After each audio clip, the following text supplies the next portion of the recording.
ഇത്രയും പൈസ ബാക്കി വരുന്നു എന്ന് പറഞ്ഞു ഇവര് യാത്ര ചെയ്യുമ്പോൾ ഇവരുടെ കയ്യിലാണെങ്കിൽ ആ പൈസ വീട്ടിലെത്തും. മറ്റേതാ സൗജന്യം കൊടുത്ത ഈ ബാക്കി വരുന്ന പകുതി കുറച്ച് പേര് കൊടുക്കും വീട്ടിൽ, ബാക്കി എവിടെ പോവും? ഞാൻ പറയില്ല, ഗവൺമെന്റിന് കിട്ടും പൈസ, സർക്കാരിന് കുഴപ്പമൊന്നും ഉണ്ടാവില്ല, പോയില്ല. അപ്പൊ ഇവർക്കൊന്ന് കൊടുക്കട്ടെ. KSRTC സൗജന്യയാത്ര ഇന്ന് മുഖ്യമന്ത്രി ഉദ്ഘാടനം ചെയ്തു. തിരുവനന്തപുരം സ്വദേശിനിയായ ജയകുമാരിയാണ് കണ്ടക്ടർ. ആ ബസ്സിന്റെ സാരഥിയായിരുന്നത് പെരുമ്പാവൂർ സ്വദേശിയായ ഷീലയായിരുന്നു. സ്ത്രീകൾക്കൊക്കെ വലിയ സന്തോഷമാണ്. എങ്കിലും സന്തോഷമില്ലാത്ത കുറച്ച് പേരുമുണ്ട്. കാരണം ഈ നമ്മുടെ നാടിൻ്റെ ഭാവി എന്താകും ടിക്കറ്റില്ലാതെ യാത്ര ചെയ്താൽ എന്നൊക്കെ ഓർത്ത്. എന്നാലും ഭൂരിഭാഗം പേർക്കും ആശ്വാസകരവും സന്തോഷകരവും തന്നെയാണ് സ്ത്രീകൾക്ക് സൗജന്യ യാത്ര എന്ന്. പ്രത്യേകിച്ച് ഇപ്പോൾ വീട്ടുജോലിക്ക് പോകുന്ന കൂലിപ്പണിക്കൊക്കെ പോകുന്ന സ്ത്രീകൾക്ക്, വരുമാനം കുറഞ്ഞ സ്ത്രീകൾക്ക് വലിയൊരു ആശ്വാസം തന്നെയാണ് സൗജന്യ ബസ് യാത്ര എന്നത്. പിന്നെ ഞാനിപ്പോഴും പറയുന്നത് സർക്കാർ ജോലിക്കാരായ സ്ത്രീകൾക്ക് സൗജന്യം കൊടുക്കേണ്ടതുണ്ടോ എന്നുള്ളതാണ്. കോഴിക്കോട് MLAക്ക് ആദ്യത്തെ 0 ബാലൻസ് ടിക്കറ്റ് കൊടുത്തു. അങ്ങനെ ആദ്യത്തെ സ്ത്രീകളുടെ സൗജന്യ യാത്ര കേരളത്തിൽ ചരിത്രം സൃഷ്ടിച്ചു. 1-2 കാര്യങ്ങൾ ശ്രദ്ധിക്കേണ്ടതായിട്ടുണ്ട്.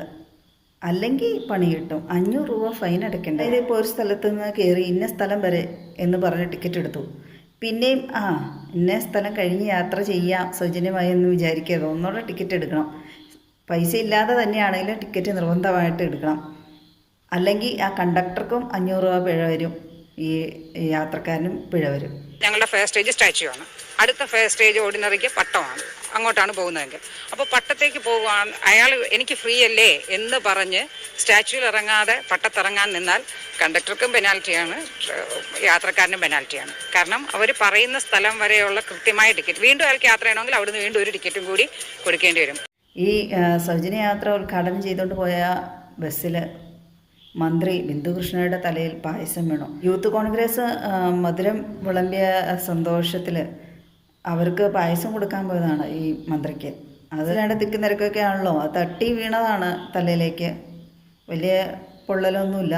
പിന്നെ ഈ സൗജന്യ യാത്ര എന്ന് കേൾക്കുമ്പോൾ സ്ത്രീകൾക്ക് സന്തോഷമാണെങ്കിലും അത് സന്തോഷകരമല്ലാത്ത ഒരു വിഭാഗമുണ്ടല്ലോ, പുരുഷന്മാർ. പിന്നെ പ്രൈവറ്റ് ബസ്സുകാരും. സ്ത്രീകൾക്ക് ഈ സൗജന്യ യാത്ര നൽകിയതിനെതിരെ ഒരു പ്രതിഷേധാർഹമായി പ്രൈവറ്റ് ബസ് മാഞ്ഞാലി മുതൽ ആലുവ വരെയുള്ളൊരു ലിറ്റിൽ ഫ്ലവർ എന്ന് പറയുന്ന ഒരു ബസ് ഇന്നൊരു ദിവസം പുരുഷന്മാർക്കെല്ലാം സൗജന്യ യാത്ര നൽകി.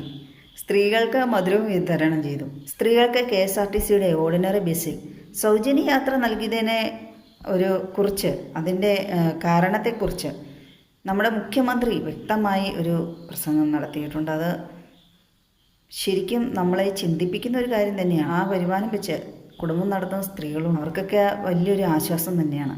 മദ്യപിക്കാത്ത പുരുഷന്മാരുണ്ടോ എന്ന് വെച്ചാൽ വിരലിൽ എണ്ണാവുന്നവർ മാത്രമേ കാണുള്ളൂ. ഇത്തരത്തിൽ സ്ത്രീകൾക്ക് സൗജന്യ യാത്രയുമായി 3125 ഓർഡിനറി ബസ്സുകളാണ് സജ്ജമായിട്ടുള്ളത് കേരളത്തിൽ. ഈ നഷ്ടം വരില്ല എന്നൊക്കെയാണ് പറയപ്പെടുന്നത് പൊതുവെ. കാരണം ഓർഡിനറി ബസ്സുകൾ പോകുന്ന റൂട്ടുകൾ കുറവായതുകൊണ്ട്. ഉദ്ഘാടനത്തിന് മുമ്പേ ഓടി ബസ്സിൽ കയറി ടിക്കറ്റ് കൊടുത്ത് യാത്ര ചെയ്യേണ്ടി വന്ന് അങ്ങനെ പണി പിടിച്ചവരുമുണ്ട് കേട്ടോ. ഫ്രീ ആണെന്നൊക്കെ ഓർത്ത് ഓടിക്കയറിയതാണ്. ഉദ്ഘാടനത്തിന് മുമ്പ് ഫ്രീ കൊടുക്കാൻ പറ്റില്ലല്ലോ, സർക്കാരിൻ്റെ ഒരു തീരുമാനമായിട്ടുള്ള കാര്യമല്ലേ. ഉദ്ഘാടനത്തിന് മുമ്പ് ഓടിക്കയറിയെന്ന് പറഞ്ഞാൽ ഇന്നത്തെ ദിവസം ഈ ഡേറ്റൊക്കെ പറഞ്ഞു വെച്ചേക്കുന്നതുകൊണ്ട് അവർ ഓർക്കണത് KSRTC ബസ് സ്റ്റാർട്ട് ചെയ്യുന്ന സമയം മുതൽ ഫ്രീ ആണെന്നൊക്കെ ആയിരിക്കാം. അങ്ങനെ ഓർത്താണ് ഓടിച്ചാടി കയറി ടിക്കറ്റൊക്കെ എടുത്ത് പോയത്. പിന്നെ ട്രാൻസ്ജെൻഡേഴ്സിനെ പരിഗണിച്ചു കേട്ടോ ഈ ഫ്രീ യാത്രയ്ക്ക്. അത് നല്ലൊരു കാര്യം തന്നെയാണ്. അവർക്കും വലിയ സന്തോഷം തന്നെയാണ്. അവരിലൊക്കെ വരുമാനമുള്ള ആളുകൾ വളരെ ചുരുക്കമായിരിക്കുമല്ലോ.